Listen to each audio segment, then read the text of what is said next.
اعوذ باللہ من الشیطان الرجیم، بسم اللہ الرحمن الرحیم۔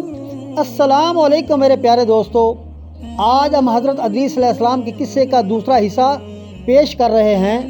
تو آپ سے ریکویسٹ ہے کہ ہمارے چینل کو سبسکرائب کریں، لائک کریں، شیئر کریں۔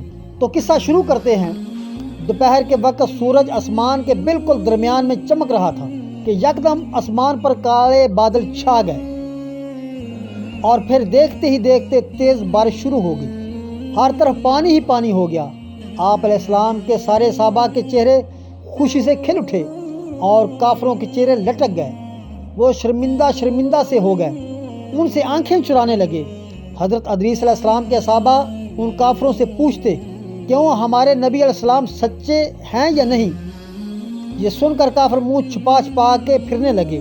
وفد میں چند ایک لوگوں کے علاوہ باقی سب لوگ یہ کھلا معجزہ دیکھ کر ایمان لے آئے، اور وفد کا بوڑھا مکار سردار کئی دن تک اپنے گھر سے باہر نہ نکلا۔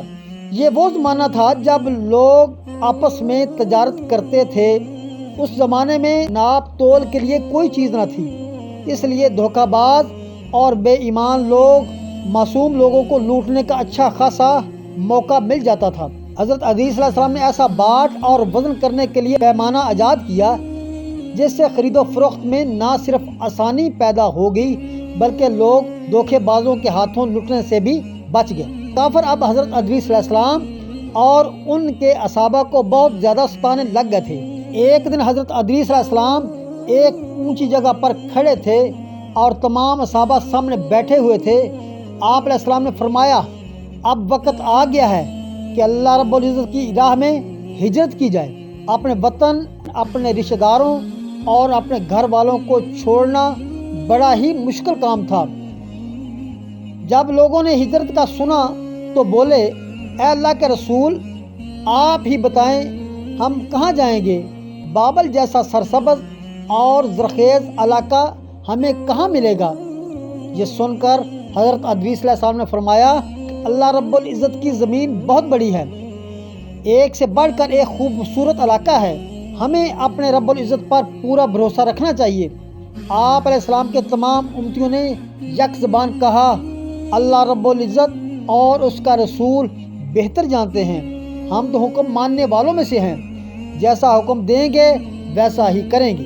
اب ایک امتی نے پوچھا، ہمیں ہجرت کر کے کہاں جانا ہوگا؟ حضرت ادریس علیہ السلام نے جواب میں کہا، ہم مصر جائیں گے۔ یہ سن کر سب لوگ وہاں سے چلے گئے اور ہجرت کی تیاریاں کرنے لگے۔ کافروں کو جب پتہ چلا کہ مسلمان ہجرت کرنے والے ہیں تو ان کے دل کی مراد پوری ہو گئی، ان کے دلوں سے بہت بڑا بوجھ اتر گیا۔ وہ خوشیاں منا رہے تھے کہ ان کی ترکیب کامیاب رہی، وہ ملک چھوڑ کر جانے والوں کی راہ میں رکاوٹ نہیں بنے اور اس وقت کا انتظار کرنے لگے کہ وہ کب جاتے ہیں۔ چند دن کے بعد حضرت ادریس علیہ السلام نے اپنے گھر والوں کے ساتھ شہر کے باہر ایک مقرر کی ہوئی جگہ پر پہنچے جہاں پہلے سے ہی ان کے امتی موجود تھے اور بہت سے چلے آ رہے تھے۔ جب سب جمع ہو گئے تو آپ علیہ السلام نے مصر کی طرف بڑھنے کا حکم دیا۔ ان دنوں مصر میں ستاروں کی پوجا کی جاتی تھی۔ ان سب سے بڑا دیوتا آفتاب تھا جسے وہ اپنی زبان میں ریاح کہتے تھے۔ یہاں آفتاب دیوتے کا بہت مندر تھا۔ بادشاہ آفتاب دیوتے کا بیٹا سمجھا جاتا تھا۔ آپ علیہ السلام نے یہاں بھی اللہ رب العزت کا پیغام پہنچانا شروع کیا۔ بت پرستوں کو اللہ رب العزت کے عذاب سے ڈرانے لگے۔ وقت گزرتا جا رہا تھا۔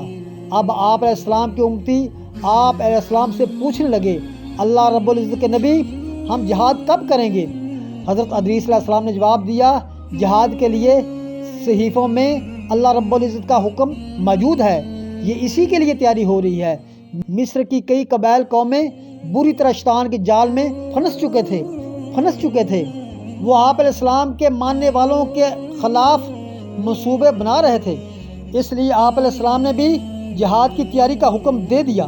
یہ پہلا اسلامی لشکر تھا جو اللہ رب العزت کے راستے میں جہاد کے لیے نکلا۔ سب سے آگے اللہ رب العزت کے رسول حضرت ادریس علیہ السلام تھے۔ کافروں نے بھی جنگ کی تیاریاں شروع کر دی۔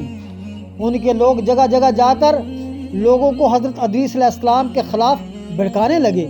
دونوں فوجیں آمنے سامنے موجود تھیں۔